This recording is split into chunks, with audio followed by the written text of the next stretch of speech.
नमस्कार जय जगन्नाथ समस्त को दैनिक न्यूज ओडिया चैनल को स्वागत।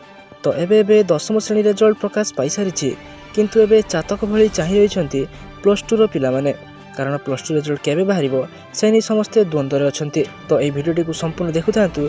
ए भिडियो रे आपण माने जानि परिबे प्लस टू रिजल्ट सठिक तारीख केबे रहिछि। चलन देखिनबा संपूर्ण डिटेल्स टी कोन रहिछि।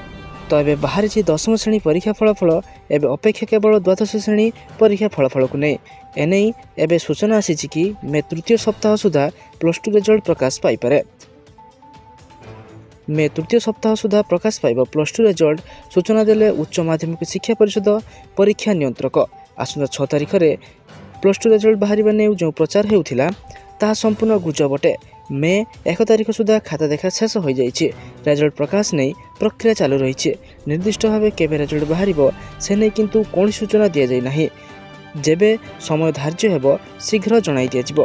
तेणु आपण माने आम चैनल को सब्सक्राइब कर रखंतु जहाँ फल आपण माने सठिक तथ्य पाई परिबे। धन्यवाद।